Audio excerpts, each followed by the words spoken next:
exclusively on FusionBD.com. স্টুডিওতে এই মুহূর্তে আছেন আহমেদ বাবু, ডক্টর আলিফ, এবং তারা দুজনেই আজকে তাদের স্টোরি শেয়ার করবেন। সো আপনারা হয়তো অনেক বেশি আমার মতোই এখন এক্সাইটেড এবং একটা এক্সাইটমেন্ট কাজ করছে আপনাদের ভেতরেও। তো যাই হোক, আমি একটু শুরুতেই বলি যে কিভাবে আমাদের সাথে কমিউনিকেট করবেন। তার আগে বলি ঘড়িতে সময় অলরেডি রাত 12টা এবং আমি রাস্তায় আছি সাথে। আর শুরু হয়ে গেল ভূত এফএম প্রতি সপ্তাহের মতো আজকেও। এবং এখন আমি যেটা করবো যে কিভাবে আমাদের সাথে কমিউনিকেট করবেন সেই নিয়মগুলো একটু বলে দেবো। আমাদের ইমেল অ্যাড্রেস হচ্ছে bhutfm@radio50.fm, which is bhwtfm@radio4.fm। আপনার নাম, ঠিকানা এবং ফোন নাম্বার সহ আপনি আপনার ঘটনা পাঠাতে পারেন আমাদের কাছে। ঘটনার শুরুতে অবশ্যই উল্লেখ করুন যে ঘটনাটি আপনি স্টুডিওতে এসে শেয়ার করবেন, নাকি আপনি চান আপনার ঘটনা আমরা পড়ে শোনাই। যারা দেশের বাইরে রয়েছেন তারা সরাসরি অডিও ক্লিপ পাঠাতে পারেন বা লিখেও পাঠাতে পারেন ঘটনাটি। আর আমাদের দুটো ফেসবুক পেজ রয়েছে, www.facebook.com/radio.ফুটপি and www.facebook.com/bhutfm.russell। এই দুটো পেজে এসেও আপনি চেক করতে পারেন আমাদের যে আজকের গেস্ট আছে তাদের ছবি আপলোড করা হয়েছে, চেক ইট আউট। নিচে আপনি কমেন্ট সেকশনে কমেন্ট করতে পারেন কোন ঘটনা আপনার ভালো লাগছে, কোন ঘটনা ভালো লাগছে না, এবং অবশ্যই আপনি আমাদেরকে জানাতে পারেন যে আপনার আরো কি করা যায়, সবকিছু আপনি জানাতে পারেন। এবং আমাদের যে পোস্ট আছে এটা আপনি শেয়ারও করতে পারেন, তাহলে প্রচুর মানুষ জানতে পারবেন ভূত এফএম সম্পর্কে এবং তারাও হয়তো ঘটনা পাঠাতে উৎসাহী হবেন। তো এখন আরেকটা আমি পেজের কথা বলবো, সেটা টুইটারে আমাদের যে পেজ রয়েছে, আপনি কেউ চাইলেই খুঁজে বের করতে পারেন _ভূত এফএম। এখানে যে আপনি টুইটারে যে আপনি আজকে আমাদের এই পোস্টটা দেখতে পারেন এবং সেখান থেকেও আপনি আমাদের আজকের ছবিটা চেক করতে পারেন এবং আপনি জানাতে পারেন যে আপনার কেমন লাগছে ভূত এফএম। তো এই ছিল নিয়ম কানুন। এখন সরাসরি ঘটনায় চলে যাব এবং আমাদের প্রথমেই যে ঘটনাটি রয়েছে সেটি একটা ইমেইল, এবং ইমেইলে বসানো ঘটনাটি খুব অদ্ভুত। এই ঘটনাটি শুধু ভয়েরই না, এই ঘটনাটি পড়ছি কারণ এর মধ্যে এক ধরনের অ্যাডভেঞ্চার আছে, আমার কাছে মনে হয়েছে তাই। এবং এই ঘটনার শেষে আমি একটা পরামর্শ দেবো যে এই ঘটনায় যে পাঠিয়েছেন তিনি যেই পথ অবলম্বন করেছেন সেই পথটা আমি বলবো যে আপনারা কেউ করবেন না, এবং সেটা আমি প্রথমেই বলে নিচ্ছি এবং তারপরে তার ঘটনায় যাচ্ছি। এখন যেটা করবো সেটা হচ্ছে যে তিনি যেভাবে লিখেছেন আমি সেইভাবেই আপনাদের কাছে ঘটনাটি পড়ে শোনানোর চেষ্টা করব। রাসেল ভাই, আসসালামু আলাইকুম। আমি একজন ইতালি প্রবাসী। জিজ্ঞেস করবো না আপনি কেমন আছেন, কারণ আপনি সবসময়, আমি আপনার প্রোগ্রাম শুনি তাই আশা নয়, দৃঢ় বিশ্বাস যে আপনি সবসময় আপনার মতো করে ভালো আছেন সবাইকে নিয়ে, এমনকি ভূত এফএমের সব শুভাকাঙ্ক্ষীদের নিয়ে। আসলে আমি আজ আপনার সাথে যে ঘটনাটা শেয়ার করতে যাচ্ছি, জানি না আপনার কাছে এটা কেমন মনে হবে বা কতটা ভৌতিক মনে হবে, বাট এটা আমার জন্য অনেক বিভীষিকাময় একটি ঘটনা। আপনি জানেন, যারা বাংলাদেশ থেকে অবৈধ পথে ইতালিতে আসে তাদের অনেক কষ্ট করে ইতালিতে আসতে হয়। রাশিয়ার পর থেকে বেশিরভাগ রাস্তাটি পায়ে হেঁটে অথবা বাই রোডে অথবা নদী পার হয়ে সাঁতার কেটে অথবা নৌকায় করে আসতে হয়। এটা যে কতটা কষ্টকর একমাত্র যারা এসেছেন এই ভাবে তারাই বলতে পারবেন। তখন আল্লাহর কাছে সবাই এইটাই চান যে আল্লাহ যেন জান নিয়ে নেয়, একেবারে না হয় যেন দেশের সহি সালামতে ফিরে যেতে পারি। আমি তখনকার একটি বিভীষিকাময় ঘটনা আপনাদের কাছে তুলে ধরতে যাচ্ছি, যাতে করে আমাদের বাঙালি ভাইয়েরা এত বড় দুঃসাহস আর কখনো না করে। না করাটাই ভালো। সালটা 2005। ঘটনাটি ঘটে ইউক্রেনের একটি জঙ্গলে। আমরা ছিলাম টোটাল 17 জন, তাদের মধ্যে ছিল পাকিস্তানের, শ্রীলঙ্কান, ইন্ডিয়ান, এমনকি নেপালি। তার মধ্যে আমরা দুজন বাংলাদেশি। আমি একটু বলে রাখি যে আমি ভালো হিন্দি জানতাম না, এই জন্য ওদের সাথে আমার খুব ভালো একটা রিলেশন তৈরি হয়ে যায়। হিন্দি জানতাম, এই জন্য খুব ভালো রিলেশন তৈরি হয়েছে খুব অল্প সময়ের মধ্যে। ঘটনাটি ঘটে এক পাকিস্তানি ভাইকে নিয়ে, যার নাম আব্দুল হামিদ। ঘটনাটি হচ্ছে ইউক্রেনের জঙ্গলে আমরা যখন ছিলাম, সেখানে আমাদেরকে মারধর করা হতো, প্রেশার দেওয়া হতো, যেটা নিজের চোখে না দেখে কখনো আপনারা বিশ্বাস করতে পারবেন না। ওই টর্চার সহ্য করতে না পেরে পাকিস্তানি ওই ভদ্রলোক সেখানে মারা যায়। তারপর থেকে শুরু হয় ঘটনা। আমরা থাকতাম একটা বাংকারের মতো জায়গায়। উনি মারা যাওয়ার পর কি হয়েছে না হয়েছে এটা আমি কোনো কিছু জানি না। সমস্যা হলো মারা যাবার দুদিন পর থেকে ওনাকে সবাই বাসার আশেপাশে রাত্রেবেলা ঘোরাঘুরি করতে দেখা যায়, দেখতে পায়। প্রথমে দু একজন দেখে, কিন্তু ঘটনাটি কেউ বিশ্বাস করে না। পরে এক এক করে মোটামুটি ঘটনাটি সবার নজরবন্দী হয়। আমার সাথে সেদিন রাতে ঘটে যায় সেই বিভীষিকাময় ঘটনাটি। সেদিন প্রচন্ড বড় প্রচন্ড বরফ পড়ছিল। এতটাই হাড় কাঁপানো ঠান্ডা যে চিন্তা করা যায় না। তাপমাত্রা ছিল -7 থেকে 8 ডিগ্রি সেলসিয়াস। আমি বের হয়ে জঙ্গলে যাই একটা কাজে। আমার মনে হচ্ছিল আমার পাশে কেউ হাঁটছে। এদিক সেদিক দেখলাম, কাউকে দেখা যাচ্ছে না। তখন একটু চোখের আড়াল থেকে উনি আমাকে ডাকলো, বলল, ভাই তুমি ভয় পেও না, আমি তোমার কোনো ক্ষতি করতে আসিনি বা তোমার কোনো ক্ষতি করতে আসিনি। আমি একটা মেসেজ দিতে পারবো, আমার একটা মেসেজ আছে, সেটা দিতে পারবো। বাট আমি ওনাকে দেখে আমি কথা বলবো কিনা আমি একদম অজ্ঞানের মতো হয়ে গেছি। উনি তখন আমাকে বলল, আমার লাশটা পাশের এক জঙ্গলের মধ্যে পড়ে আছে, যদি তোমরা পারো সবাই মিলে আমার লাশটা দাফন করার ব্যবস্থা করো। আর আমার ব্যাগের মধ্যে কিছু ডলার লুকানো অবস্থায় আছে, ওখানে আমার বাসার ঠিকানাও দেয়া আছে, যদি কোনোভাবে সম্ভব হয় তুমি আমার বাসায় খবরটা পৌঁছানোর ব্যবস্থা করো। কারণ আমার দালাল মিথ্যা কথা বলে আমার ফ্যামিলির কাছ থেকে আবারও টাকা নেওয়ার ব্যবস্থা করছে। উনি ওনার মতো করে কথাগুলো বলল। আমি শুধু হতভম্বের মতো দাঁড়িয়ে রইলাম। জানি না এইভাবে কতটা সময় কেটেছে। এক পর্যায়ে দেখলাম উনি আর ওই জায়গায় নেই। তারপর আমি আবারও বাংকারের মধ্যে ঢুকে অন্য পাকিস্তানিদের সাথে ব্যাপারটা শেয়ার করলাম। তখন তার ছোট্ট একটি ব্যাগ ছিল, সেটা চেক করে ব্যাগের ভেতর থেকে কিছু ডলার আর কিছু ঠিকানা সবকিছু খুঁজে পাই। পরদিন আমরা আশেপাশে তন্ন করে খুঁজি, কিন্তু তার লাশটি আমরা কোথাও পাইনি। আর আমরা চিঠিও দিতে পারি নাই বা কোনোভাবে খবরটাও দিতে পারিনি তার ফ্যামিলিকে, কারণ আমরা এখানে বন্দী অবস্থায় ছিলাম। তারপর আমরা যখন ইউক্রেন বর্ডারে আসি, আমরা একজনের সাহায্য নিয়ে তাকে বিস্তারিত সবকিছু জানানোর পরে সেই পাকিস্তানে চিঠি পাঠানোর ব্যবস্থা করা হয়। এবং ওইখান থেকে টাকা পাঠানোর কোনো সিস্টেম ছিল না, তাই ব্যাগ থেকে পাওয়া টাকাগুলো ওই পাকিস্তানি বাইরের কাছেই রেখে দেয়। এবং তারপর থেকে আমরা কেউ কখনো ওনাকে আর দেখতে পাইনি। দীর্ঘ 4-5 মাস পর আমি ইতালিতে আসি। তো আমার কাছে আরো বেশ কিছু ঘটনা আছে, আমি পরবর্তীতে শেয়ার করব, এটা বলেছেন তিনি। তারপরে তিনি তার ফোন নাম্বার শেয়ার করেছেন এবং তিনি তার নাম লিখেছেন ফেসবুক আইডিতে, যে নামটা সেটাই তিনি লিখেছেন, এবং সেই নামটি হচ্ছে মাসুম নিলয়। তো এই ছিল আমার কাছে পাঠানো ঘটনা মাসুম নিলয়ের। এবং আপনাদের কোনো কোয়েশ্চেন থাকলে মাসুম নিলয় যেহেতু ফেসবুক আইডিও দিয়ে দিয়েছেন, আপনারা তার সাথে কমিউনিকেট করবেন। আচ্ছা, এবং ডিটেলস অ্যাড্রেস তিনি দিয়েছেন, সেটা আমি দিলাম না আপনাদের কাছে, এবং ফোন নাম্বারটাও শেয়ার করছি না, এবং তিনি যেহেতু নিষেধ করেছেন যে ডিটেলস শেয়ার না করতে। তো যাই হোক, আমরা এখন যেটা করব সেটা হচ্ছে যে সরাসরি চলে যাব আমাদের প্রথম অতিথি ডক্টর আলিফের কাছে, এবং তার কাছ থেকে একটা ঘটনা শুনে আসবো। আশা করছি যে এই ঘটনাটি আপনাদের ভালো লাগবে। চলুন শুনে আসি ডক্টর আলিফের ঘটনা আরেকবার। আসসালামু আলাইকুম লিসেনার্স, যারা নতুন শুনছেন তাদের জন্য আমার পরিচয়টি আবার দিতে চাচ্ছি। আমি ডক্টর আলিফ রাজি, ভূত এফএমে প্রায় 8 বছর 9 বছর ধরে আসছি। আজকে যে ঘটনাটা শেয়ার করবো এটা আমি একজনের কাছ থেকে পেয়েছি আর কি। তো আজ বলবো আশা হচ্ছিল না, আজকে চলে আসছি হঠাৎ করেই গতকালকের নোটিশে।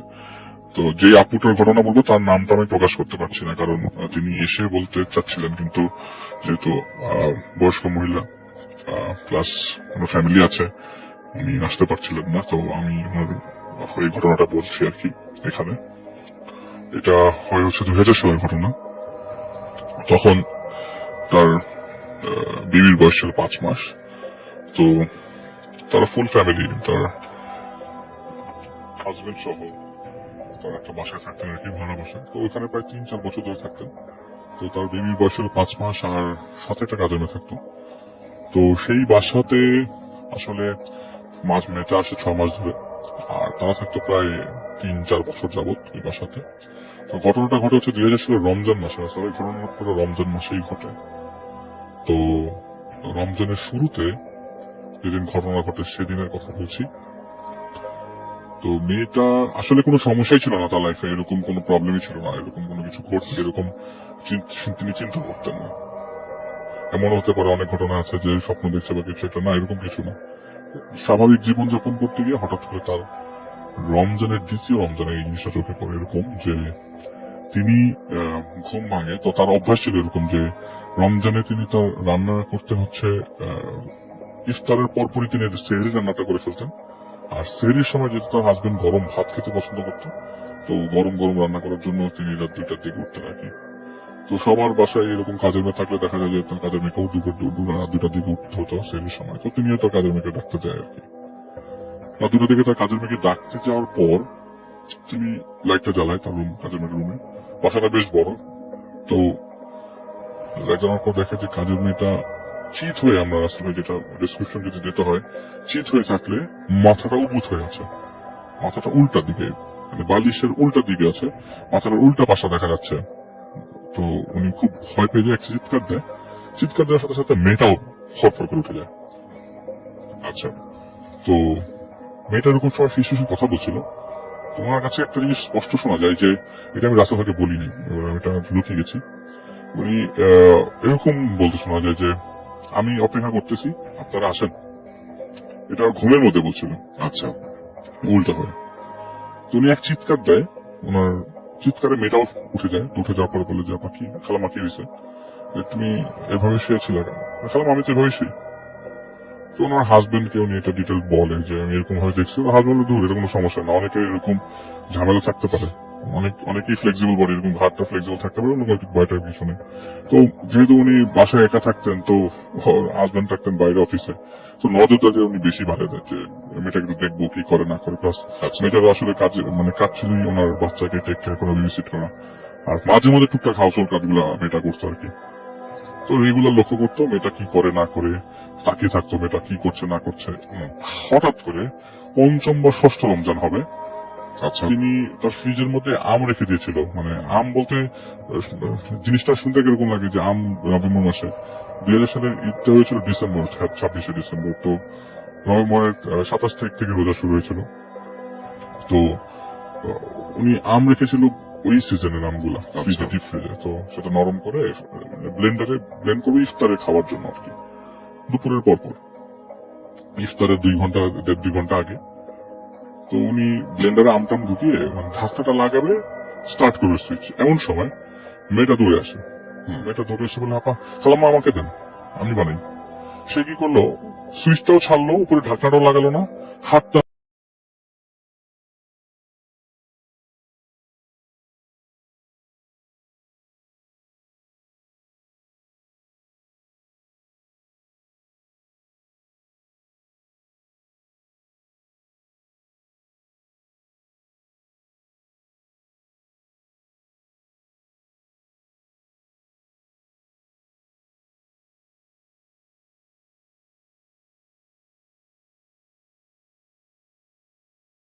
ছেড়ে, আজকে অবস্থা খারাপ একদম। তো সেদিন আর ইফতারটা প্রপারলি হয় নাই, মেয়েটাকে নিয়ে হাসপাতালে দৌড়াদৌড়ি করতে হয়। মেয়েটাকে মানে স্টিচ করে প্রায় 17-18টা স্টিচ লাগে, বাসায় নিয়ে আসে। তো এরকম চলতে থাকলে তো সমস্যা। তো আর মেয়েটার চাল চলনটা এরকম ছিল যে, আসলে ভাই রমজানে তো অনেক মেয়ে দেখা যায় যে 10-12 বছর বাচ্চা বাসায় থাকতে রোজা রাখে, চেষ্টা করে রোজা রাখার, বা মানে বাসার মালিক যদি বলে রোজা রাখার জন্য সে রোজা রাখে। মেয়েটা রোজা রাখতো না, কখনো বললেও রাখতো না। তোর চাল চলনটা একটু ডিফারেন্ট লাগার কারণে তো ওনারা ডিসিশন নেয় যে না, মেয়েটাকে বাবা মার কাছে দিয়ে দিব। ইভেন মেয়েটাকে যে মহিলাটা দিয়েছিল তাকেও ডাকা হয় যে তুমি এসে ওকে ওর বাবা মার কাছে উঠাই দাও, বুঝাই দাও, কোনো দুর্ঘটনা নেক্সট বার হওয়ার আগেই আমি বেঁচে যাই, মানে এরপরে ঘটতে পারে কোনো দুর্ঘটনা। প্লাস আমার বাচ্চাকে রাখে আমি ঝামেলা রাখতে চাই না। তো যে মহিলাটা এই মেয়েটাকে ওই বাসায় দেয় আর কি, সেই মহিলাটা আসে আর কি রাত্রেবেলা, সকালবেলা আসে। আসার পরে বলে, কি ব্যাপার তোর কি অবস্থা? তো আগামীকাল এরকম যে মানে আসে দিন হয় যে ওই মেয়েটার বাবা মা আগামীকাল আসবে, আর যে মেয়েটা দিয়েছে সে আজকে আসছে আর কি। তো কথা বলতে বলতে এক ফাঁকে মেয়েটার মানে মেজাজ যেমন খিটমিটে হয়ে যায়। মেয়েটা কি করে, ওনার যে কোলে মানে বাচ্চাটা ছিল, মানে বাচ্চাটা শুয়েছিল, বাচ্চাটাকে কোলে নিয়ে মানে একটা কি বলে আছাড় মারে খাটের উপরে। আচ্ছা, তো খুব উল্টা পাল্টা হয়ে বাচ্চাটা পড়ে নেই, যার কারণে বাচ্চাটা বেঁচে নেই। যদি মেঝেতে ফুটতো বাচ্চাটা মারা যেত, একদম নির্ঘাত। আর ও রাগের মাথায় কিটকিট করতে থাকে, এমন সময় ওকে বেঁধে ফেলে। দুইজনে ড্রয়িং রুমের সোফার হাত পায়ের সাথে বেঁধে রাখে কালকে ওর বাবা মার আসা পর্যন্ত। এবং এই আসা পর্যন্ত বাসার মধ্যে সে ওই চিৎকার টিৎকার করতে থাকে অনেকক্ষণ, প্লাস যেসব খাবার দেওয়া হয়েছিল সেগুলো সে খায়নি। আচ্ছা, পরদিন ওর বাবা মা আসে এবং বাবা মাকে বলে যে তোমার মেয়ে আমার বাচ্চাকে আছাড় মারছিল এবং আমরা কোনো টাকা পয়সাকে দিব না। তো বাবা মা বলে যে আমার গরিব মানুষ, এই কথাবার্তা বলে একটা সময় কনভিন্স করে কিছু টাকা নিয়ে যায় ওনাদের কাছ থেকে।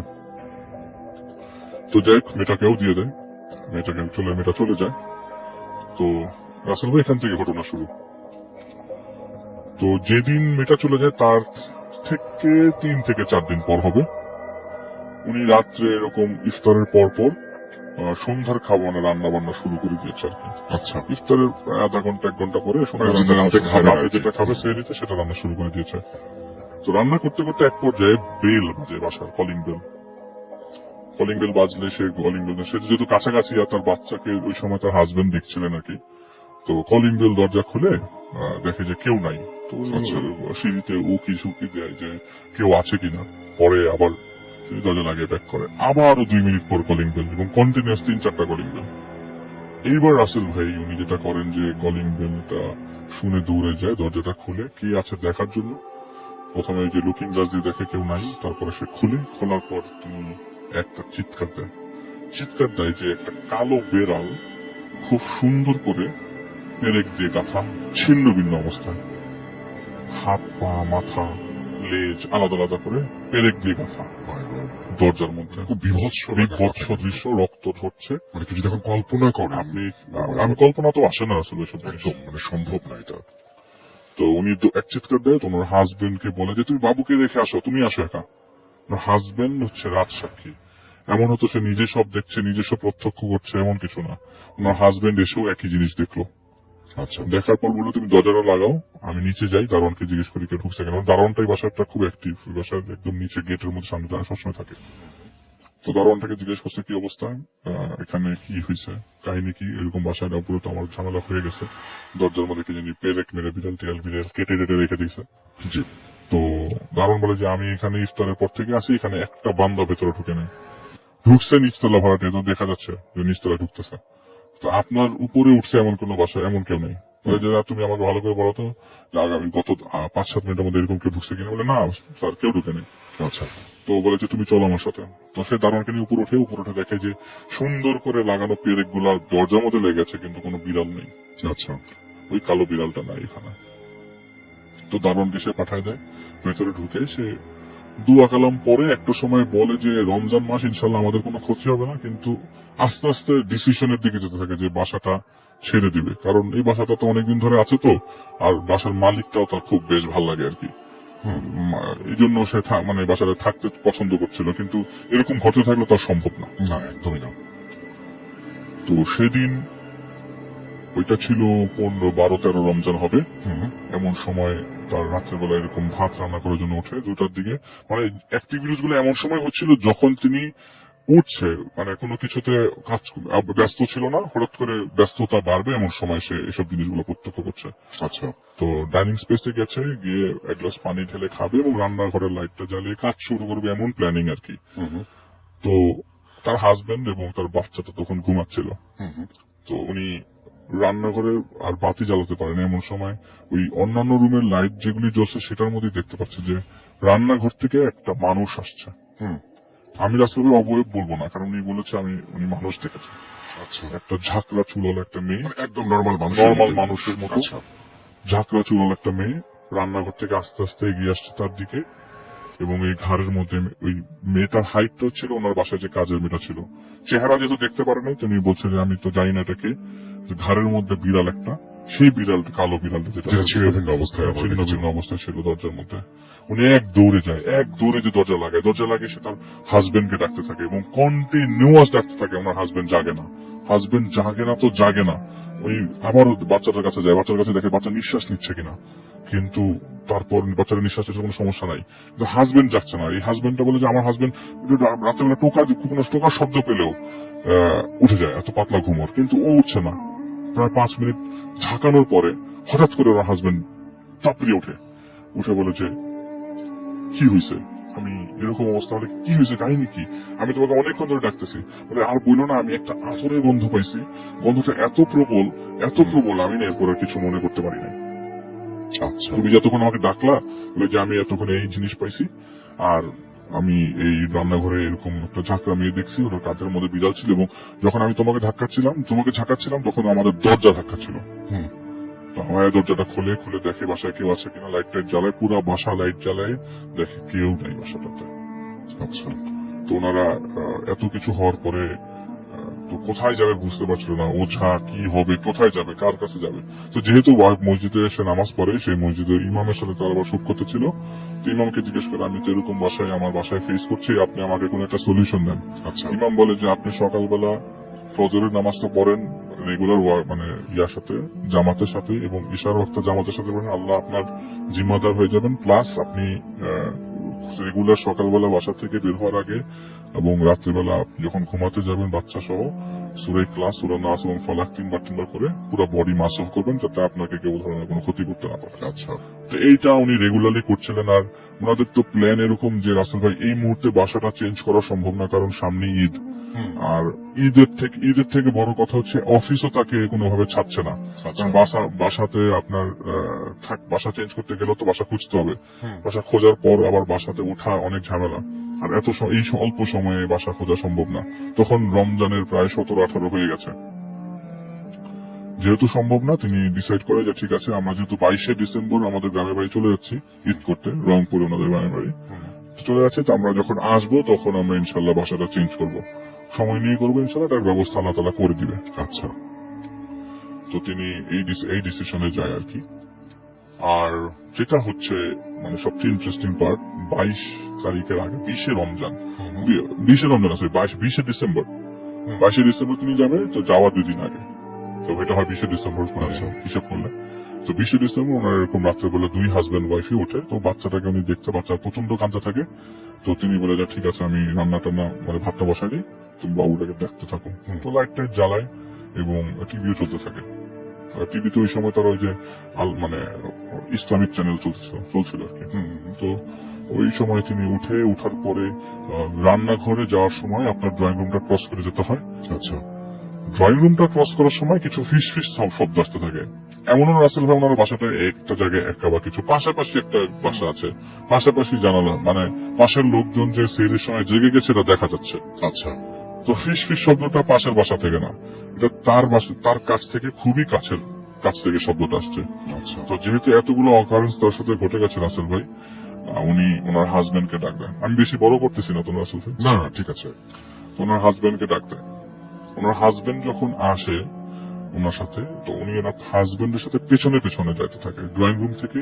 ফিস শব্দ, এবং যতই কাছে যায় ততই অজানা ফিস শব্দ, এই শব্দ তার আগে কখনো শোনেন নাই। আচ্ছা, ড্রয়িং রুমে লাইট জ্বালায় রাসেল ভাই, আপনি জানেন আপনি জ্বালালে কি দেখতেন, এরকম দেখলে আপনি কি করতেন? ড্রয়িং রুমের মাঝখানে একটা পাকা কবর দেখতে পায় তারা, 2 হাজবেন্ড ওয়াইফ, এবং পাকা কবরের মধ্যে আরবিক ওয়ার্ডে কিছু একটা লেখা, আর চারিপাশে 3 থেকে 4 জন লোক মুনাজাত করছে। আচ্ছা, এবং সবাই আপনার কি ড্রেস পরা, অজ্ঞান হওয়ার মতো অবস্থা, সাদা লাল না কালো, আমি কি ড্রেস দেখছি আমার কিছুই মনে নাই, কিন্তু আমি দেখছি 4-5 জন লোক মুনাজাত করতেছে এবং আমার অজ্ঞান হয়ে যাওয়ার মতো অবস্থা। আমার হাজবেন্ড পাশে হেল্প চায়, পাশের ফ্ল্যাটে হেল্প চায়, ফ্ল্যাটের লোকজন আমার সাক্ষী, আমার দারোয়ান আমার সাক্ষী। আমি দারোয়ানকে ডাক দেয়, উপর থেকে চিৎকার করে, কারণ আমাকে ফেলে আমার হাজবেন্ড নিচে যেতে পারছিল না, চিৎকার দেয়। নিচের থেকে দারোয়ান দৌড়ে আসে, পাশের বাসা থেকে লোকজন দৌড়ে আসে, গিয়ে দেখি ঘরের কোনো কিছু সমস্যা নেই, সবকিছু নর্মাল, সব ঠিকঠাক। আচ্ছা, পরে উনি যে আপু কি ঘটনা বলছে, বলে যে আমি আসলে অজ্ঞান হই নাই, কিন্তু অজ্ঞান হওয়ার অবস্থা আমি দেখছি যে আমার বাসায় লোকজন দিয়ে ভরে গেছে, মনে হচ্ছে আমার বাসায় ডাকাতি হয়েছে। আচ্ছা, তো আমি রেস্ট নেই ওই দিন রাতের বেলায়, এবং যেহেতু পরশুদিন চলে যাবো ঈদের উপলক্ষে গ্রামের বাড়িতে, আপাতত সব বন্ধ করে দোয়া কালাম করে 22 তারিখে তারা রওনা দেয় রংপুরের উদ্দেশ্যে। রংপুরে 22 তারিখে যায় এবং 26শে ডিসেম্বর 2000 সালে ওই দিন ঈদ হয় আর কি। তো 30শে ডিসেম্বর তারা ব্যাক করে। হুম। রং ঈদুল ফিতরের 26শে 30শে ডিসেম্বর তারা ব্যাক করে। ব্যাক করার সময় তারা সাথে করে একটা ইয়া নিয়ে আসে আর কি, হাফেজ নিয়ে আসে। কোরআনের হাফেজ, উনি বেশ আল্লাহওয়ালা মানুষ, উনি হচ্ছে আপুর আপন চাচাতো ভাই, এবং বলে যে তোমরা যেহেতু বাড়িতে আসো অনেকদিন, তুমি আমার বাসায় কিছুদিন থেকে বেড়ায় যাও, 1 মাস থাকো। তো ওনারা ঘটনাটা বলে, প্ল্যানিংটা যে এরকম 1 মাস আমরা বাসা খুঁজবো, আমি যেহেতু চলে যাই, তুমি তোমার আপার জন্য একটু আমার সাথে আমার বাসায় থাকো। ভাইয়াটা বলছে আর কি ওই হাফেজ ভাইকে। তো ওই হাফেজ ভাই বাসায় তার ওয়াইফকে নিয়ে আসে, এবং রাসেল ভাই কোনো প্রবলেম নাই, এতদিন যেসব প্রবলেম ছিল কোনো প্রবলেম নাই, নট এ সিঙ্গেল প্রবলেম। ফিস কান্দে ভালো করে শুনছে, ভালো করে গন্ধ নিচ্ছে, আতরের কোনো গন্ধ আছে কিনা, লাইট জ্বালিয়ে ঘুমাচ্ছে বা কোনো প্রবলেম হচ্ছে বা লাইট অফ করলে কিছু দেখছে, এরকম কিচ্ছু পাচ্ছে না। আচ্ছা। 7ই জানুয়ারি সেদিন ওনারা বাসা খুঁজতে গিয়েছিল, বাসা খোঁজাখুঁজি করে বাসায় আসার পরে TNT নাম্বার একটা ফোন আসে। ফোনটা এমন ভাবে যে আপা কেমন আছেন, এটা সেই মহিলা যে মহিলা ওনাকে আগে কাজের মেয়ে দিয়েছিল। তো বলে যে আপা আপনার বাসা তো কাজের মেয়ে নাই, আপনি কি কাজের মেয়ে রাখবেন? তো উনি বলে যে না, আমি এই ঝামেলার মধ্যে আর নাই, তুমি আমাকে আর কোনো ধরনের কাজের মেয়ে খবর দিতে আসবা না। আচ্ছা, আমি কোনো কাজের মেয়ে রাখবো না, আমার একটা ছোট বউ আছে, এটাই enough, that is enough for me. আচ্ছা। তো বলতেছে যে ওই আগের কাজের মেয়েটার নাম ছিল রুমকি। এই রুমকি কি খবর, বিয়ে শাদী হয়ে গেছে? আপনি জানেন না কি কাহিনী? বলে যে রুমকি তো ঈদের 4-5 দিন আগে মারা গেছে। ওকে ওর একটা ওর মানে বাসার বাড়িতে লোকজন খবর দিল, আমার পাশাপাশি গ্রাম তো আমি তো ঈদে ছিলাম, আমি আর দেখা করতে যাইনি, ওই জায়গায় আমি ব্যস্ত ছিলাম, কিন্তু ঘটনা শুনছি যে ওই বাড়িতে ওকে ওই মানে পুঁতে রাখছে মাটিতে, কে জানি। তো ওর আব্বা মা নাকি বলতেছে সবাইকে যে ওকে ওর শরীরে নাকি অনেক আগে জিনে আসর করছিল, আসর করার পরে জিন আর ওইটা ছাড়ে নাই, ওকে ছাড়ে নাই। তো ওর আবার ঈদের পর বিয়ে হওয়ার কথা ছিল। আচ্ছা। তো এখন এই কারণে হয়তো জিনোরে কোনো ঝামেলা করে ফেলছে, মাইরে এরকম ঘাটটার মটকাই দিচ্ছে বা কিছু একটা, গ্রামের লোকজন নাকি বলতেছে। তো ওকে এরকম অবস্থায় কবর থেকে পাওয়া যায়, রক্ত হয়ে সারা শরীর মানে খুবই খারাপ অবস্থা, বিদ্যুটে খালি হাতের কবজিটা মাটির নিচ থেকে বের হয়েছিল। তো যেহেতু লোকজন খুঁজতেছিল, পরে উঠে দেখে যে হ্যাঁ এটা ওই মেয়েটা। পরে দাফন করে, কিন্তু ঘটনা এরকমই যে উনি মিলাতে চেষ্টা করে। এই যে ঈদের আগে দিয়ে আমি যখন ঢাকায় আমার বাসায় ড্রয়িং রুমে কবর দেখলাম, এটা কি ওর সাথে কিছুটা রিলেটেড কিনা, ওই মুহূর্তেরই তো ঘটনা যে ঈদের 5-6 দিন আগে মারা গেছে, হতে পারে। তো উনি যেহেতু বলতেছে এখন আর যেহেতু আমি কনসার্ন না, এরপর থেকে আর কখনো উনি কিছু ফেস করে নাই, তো এরকম কিছু একটা হইতে পারে যে হয়তো রুমকি মারা যাওয়ার সাথে সাথে তার এসব প্রবলেম গুলা দূর হয়ে গেছে। এটাই ছিল ঘটনা। থ্যাংক ইউ সো মাচ আলিফ, এবং চমৎকার একটা ঘটনা এরপর তো বাবু ভাই বলবেন। তার মাঝখানে আমি একটু দেখবো যে আমাদের এখানে কে কি বলছেন। আমাদের টুইটারে দেখছি অনেকে লিখছেন, দেখতে পাচ্ছি যে আমাদের এখানে আছেন রফিকুল ইসলাম, মুর্শিদাবাদ থেকে শুনছেন, তিনি ভালো লাগছে। এমডি রাফি আহমেদ লিখেছেন আলিফ ভাইয়ের ঘটনাটা খুব ভালো ছিল। শান্তা ইসলাম লিখেছেন তিনি ফ্রাইডেতে ভূত এফএম শোনেন। তুহিন ইসলাম লিখেছেন ফ্রাইডে মানে ঈদের মজা লাগে ভূত এফএম এর জন্য। আমাদের সঙ্গে আছেন দেখতে পাচ্ছি এছাড়াও সামিউল ইসলাম শাকিল, তিনি লিখছেন যে ভয়ের আরেক নাম ভূত এফএম। আমাদের সঙ্গে আছেন তুহিন ইসলাম, লিখছেন ডক্টর আলিফ ভাইয়ের কথা অনেক ভালো লেগেছে তার কাছে সেটা তিনি জানিয়েছেন। এমডি নাইম রেজা আমাদের সাথে আছেন, মনে হচ্ছে আজকে খুব ভয় লাগছে। হ্যাঁ, এখন তো বাবু ভাই বলবেন আবারও, সুতরাং আলিফ বললেন, বাবু ভাই বললেন, তো এদের পরে তো মানে কোনো কথা থাকে না এটা নিয়ে। আমাদের সাথে SR রাজ লিখেছেন ডক্টর আলিফ ভাইয়ের স্টোরিটা বড়ই অদ্ভুত, এবং তিনি বলছিলেন একটা ফিল্মের মতো এরকম, যেটা আমার কাছে মনে হয়েছে যে হ্যাঁ ভিজুয়ালাইজ করা যায়। আমাদের সঙ্গে আছেন দেখতে পাচ্ছি এছাড়াও কাঞ্চন চন্দ্র, এবং তিনিও আছেন আমাদের সাথে এই মুহূর্তে। নিলয় আছেন আমাদের সাথে আছেন দেখতে পাচ্ছি বদরুদ্দোজা বাঁধন, এছাড়াও ওয়াহিদুজ্জামান আমাদের সাথে আছেন আব্দুলপুর থেকে। আমাদের সাথে আছেন দেখতে পাচ্ছি এছাড়াও আহমেদ হোসেন বায়েজিদ আছেন আমাদের সঙ্গে, এছাড়াও নাহিদ হাসান, TR নিলয় আমাদের সঙ্গে আছেন। আমাদের সঙ্গে আছেন শামিমুল ইসলাম শাকিব, এবং তিনি আছেন অ্যাপ দিয়ে শুনছেন। আমাদের সঙ্গে আছেন দেখতে পাচ্ছি এছাড়াও রাফি আহমেদ, আমাদের সাথে আছেন SR রাজ সহ আরো অনেকে এই টুইটারে। আর আমাদের যে ভূতাফামের যে পোস্টটা, সেই পোস্টটা আমাদের একটু দেরিতে কেন যেন পোস্ট হয়েছে, বাট এখন সেটা আছে এবং আপনি দেখতে পারেন। আমাদের সঙ্গে দেখতে পাচ্ছেন মিজানুর রহমান সুহম আমাদের সাথে আছেন, আমাদের সাথে আছেন স্যার রাজু, এছাড়াও আমাদের সাথে সামিউল ইসলাম শাকিল আছেন, আরো অনেকে আছেন। আমি আসবো, কিন্তু বাবু ভাই যেহেতু আছেন, আমি খুবই এক্সাইটেড যে আগে বাবু ভাই এবং আলিফের ঘটনাগুলো শেষ করি, তারপরে আমরা অন্য প্রসঙ্গে যাব, আপনাদের প্রসঙ্গে আসবো। চলে যাই বাবু ভাইয়ের কাছে। এবং আমার মানে বাবু এবং আলিফ দুজনেই অনেক ব্যস্ত মানুষ, এবং দুজনেরই কারো চেম্বার আছে, কারো অফিস আছে, এবং তারপরেও তারা